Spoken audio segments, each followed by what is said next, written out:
आलेले फोटो प्रकाशित झाले चार्जशीटच्या माध्यमातून आणि त्या चार्जशीटच्या फोटोमुळे हा राजीनामा त्यांना देण्याकरता कुठेतरी भाग पडलं आणि त्यांच्या लक्षात आलं की आता जर राजीनामा दिला नाही तर मंत्रालयात लोक घुसतील, या भीतीपोटी त्यांनी हा राजीनामा त्यांचा द्यायला लावलेला आहे. तो सोलापूरकर का फोलापूरकर कोणी आहे ते शिवाजी महाराजांचं अपमानास्पद वक्तव्य केलं आणि महाराजांचा अपमान करणाऱ्या माणसाला सुरक्षा दिली.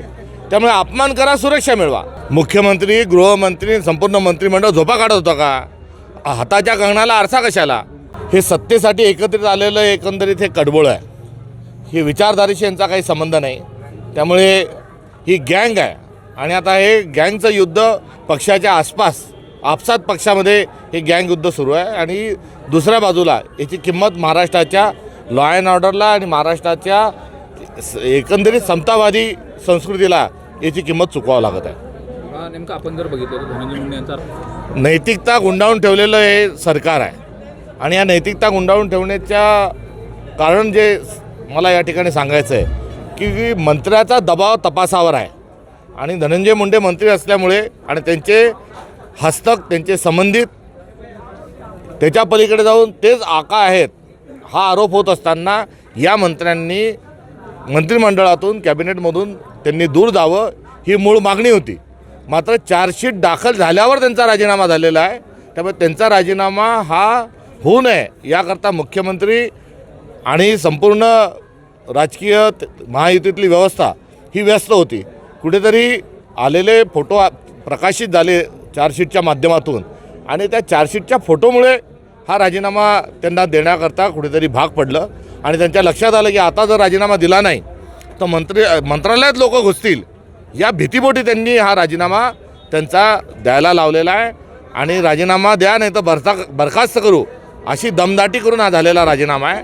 आणि बेशरमपणाची जी हद्द आहे, नैतिकतेचा जो दुसरा भाग आहे, तो नैतिकतेच्या आधारावर राजीनामा दिल्याचं पक्ष म्हणतो, मुख्यमंत्री म्हणतात आणि मंत्र भलते चलते जर म्हणत असेल तर हा सरकारचा बेशरमपणा आहे.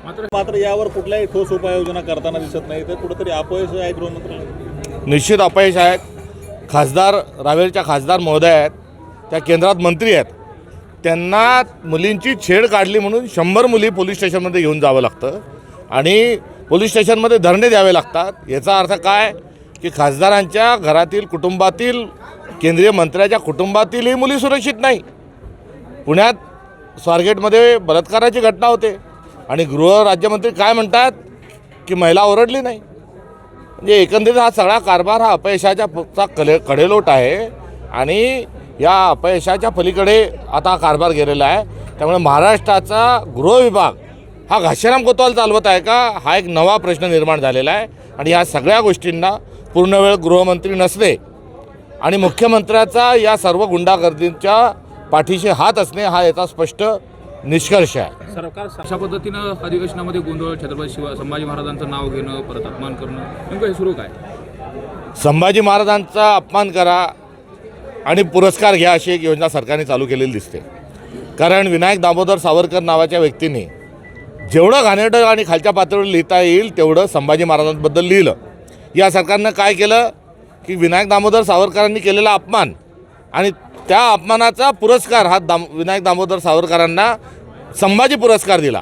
म्हणजे अपमान करा, पुरस्कार मिळवा. तर दुसऱ्या बाजूला तो सोलापूरकर का फोलापूरकर कोणी आहे ते शिवाजी महाराजांचं अपमानास्पद वक्तव्य केलं आणि महाराजांचा अपमान करणाऱ्या माणसाला सुरक्षा दिली. त्यामुळे अपमान करा, सुरक्षा मिळवा.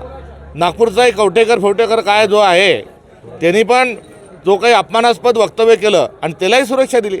त्यामुळे सरकार हे अपमान करा महाराजांचा आणि सुरक्षा आणि पुरस्कार मिळवा अशी योजनाच या सरकारने चालवली दिसते. याचा अर्थ स्पष्ट आहे की शिवाजी महाराजांबद्दल जो राष्ट्रीय स्वयंसेवक संघाला असणारा जो आकस आहे तो या निमित्तानं त्यांच्या सगळ्यांच्या समोर स्पष्ट स्वरूपामध्ये हा येत आहे. चिटणीसांच्या बखारीमध्ये संभाजी महाराजांचा अपमानास्पद वक्तव्य त्यांनी केले, विनायक दामोदर सावरकरांनी केले. त्यानंतर बंच ऑफ थॉट नावाच्या पुस्तकातही महाराजांबद्दल अपमानास्पद लिहिलं आणि यांची ही देवेंद्र फडणवीस सोडत असल्यामुळे हा शिवाजी महाराजांच्या विरोधात बोलणाऱ्या माणसांना हे राज्य सरकार आणि मुख्यमंत्री हे संरक्षण देत आहे. हे सगळं काही गृहमंत्र्याकडे होतं का आणि हे सगळं पाहिलेलं असताना सुद्धा हे दडवून ठेवायचं होतं का की ज्या अर्थी माध्यमांच्या समोर आले त्यानंतर हे सगळी कारवाई झाली? मुख्यमंत्री, गृहमंत्री, संपूर्ण मंत्रिमंडळ झोपा काढत होतं का? हाताच्या कंगणाला आरसा कशाला? त्यामुळे हा जो पुरावा अशा प्रकारची आहे किंवा जे पुरावे म्हणून दाखल झाले नाहीत, जे किळसवाणे प्रकार आहे, हेही मुख्यमंत्र्यांना माहिती होते आणि तरी देखील ते गेले 90 दिवस पाठराखण करत होते. याचा अर्थ याच्यामध्ये मुख्यमंत्र्यांनाही आरोपी बनवलं पाहिजे, हा या सगळ्या घटनेचा अर्थ आहे. भाजप आमदार सुरेश धस धक्कादायक प्रकार आहे, काय मागणी कराल एक नेमकं आहे? आपली संतांची भूमी आहे, महात्म्यांची भूमी आहे, आपण शिवशाहू फुले आंबेडकरांच्या विचाराचे आहोत. असे शब्द कानावर जेव्हा पडतात, कुठे आका काय, कुठे खोक्या काय, अजून पुन्हा काय वाढून ठेवलेलं माहीत नाही, तेव्हा आपली महाराष्ट्राची लॉ अँड ऑर्डर, आपली संस्कृती ही विकृतीच्या दिशेने वाटचाल करत आहे, हा त्याचा स्पष्ट संदेश आहे. आणि या विकृतीला बढावा देणारं दुसरं कोणी नसून हे भाजपचं जे सरकार आहे, हे सरकार या विकृतीला बढावा देत आहे, हा याचा स्पष्ट अर्थ आहे. बीडमध्ये वेगवेगळ्या टोळ्या गतकाळापासून कार्यरत आहे. कुठे बंदूक गँग, कुठे रेती गँग, कुठे पवनचक्कीच्या अनुषंगानं वेगळी अजून वेगळी गँग.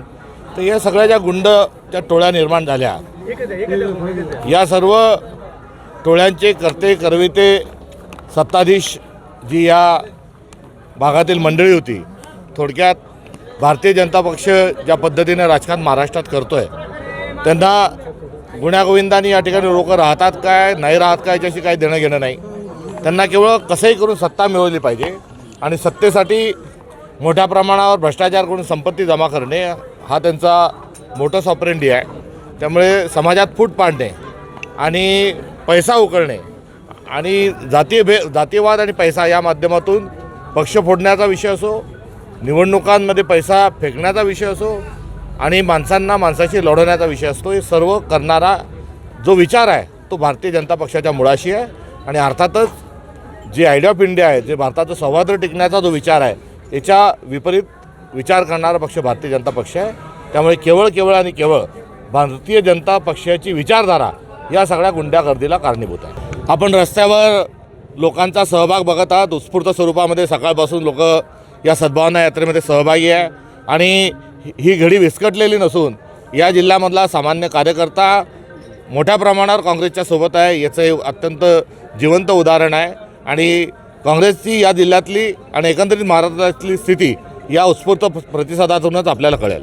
थोडा उशीर झाला सद्भावना या रॅली करायला, तब्बल 90 दिवसानंतर. सद्भावना यात्रेचा हा आम्ही काँग्रेस पक्षाने एक कर्तव्य भावनेतून काढला आहे. मात्र या संदर्भामध्ये याआधीच प्रयत्न होणं अपेक्षित होतं. हा खूप वेळ गेलेली जरी नसली तरी हे प्रयत्न यापूर्वीच होणं अपेक्षित होतं.